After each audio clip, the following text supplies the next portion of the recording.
Witchers, welcome.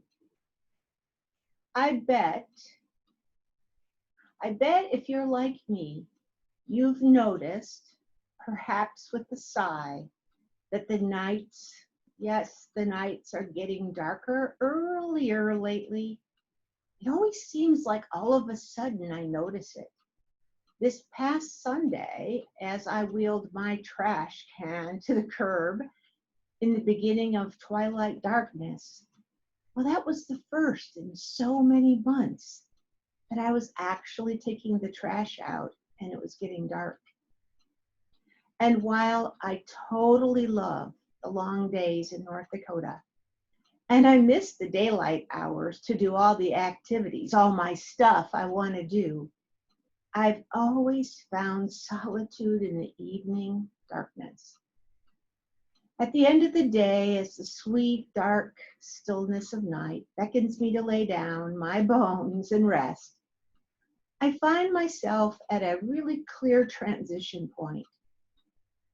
Behind me lies the previous day, or I should say the current day that will soon become previous, and all that has come before that. And I pray that ahead of me, dawn will herald the unfolding of all that's yet to be in my life. Well, many of us have morning routines and perhaps have some rituals that connect us with our center to help us set our intentions for the day. We may want to explore the magic and power that I personally have discovered in a nighttime ritual as well. Now, first, why am I using the word ritual and not a routine?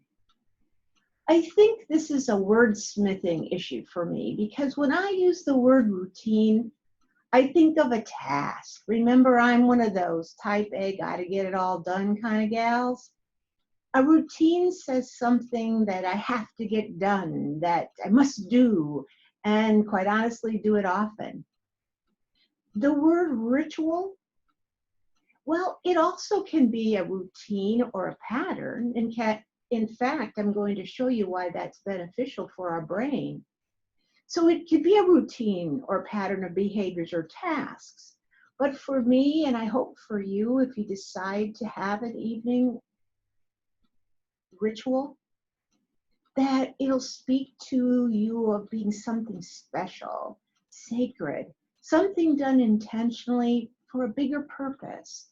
And in this sense, for me, an evening ritual is for my mindful living. Now, I mentioned earlier, and I've shared with you before, how our brains, they just love patterns. That's why these unwanted, almost autopilot habits are so difficult to change. If we don't replace anything, then it's even tougher. But even if we replace a negative or a habit we want to change with positive behaviors, it can really be tough. You know, experts in our medical field have research now that expresses how a ritual, specifically at night, can assist our body and our mind in releasing stress and winding down to a more productive sleep pattern. And who wouldn't like to have a more productive sleep pattern, no matter what your age? Even the routine of turning off our electronic devices, lowering the lights, perhaps changing to just one or two incandescent lights in the room that you're going to retire in, playing soft, relaxing music, reading favorite words. For me, using my handy dandy eye mask. Yes, I do use this. So using things like that prepares our brain for sleep. We do this often enough, it becomes a pattern for our sleep or evening ritual. And these things signal, even this eye mask that is not only keeping out light that keeps our brain firing, but just the act of putting on the masks helps me tell my brain that I am calming down and getting ready for sleep. Whew. I truly believe that a night ritual, it holds for us this beautiful chance of self-appreciation and blessing. And I often think about as a child how my mom and dad had a nighttime ritual of Thanksgiving and prayer with my sister and I.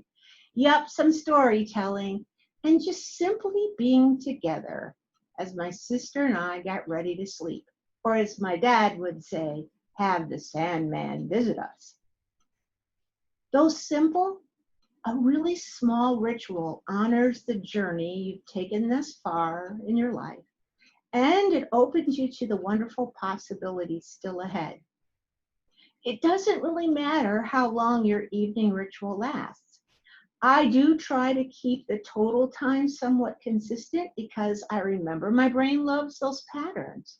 But I also know that in the winter, my evening routine is longer. I tend to get ready and start turning off those devices and getting ready in my bedroom earlier than in the summer because I'm not outside grabbing that last bit of sunlight or enjoying my fire pit in the middle of a blizzard.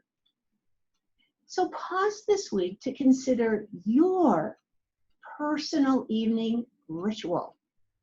Perhaps you already have one, and this can be a time to reflect on its purpose or make some changes and create a different ritual.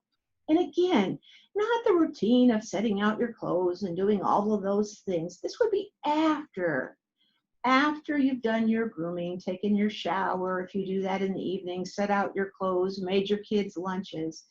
This is a special time that's carved out right before you're actually going to go to bed. It will help you orientate yourself on a path of growing more mindfully. And it allows you to let the past have its place, to trust that the future will be taken care of, and simply rest. Oh, just the thought of rest. Resting yourself in the graceful arms of the present moment and self-care. Until next time, always please stay safe and be well.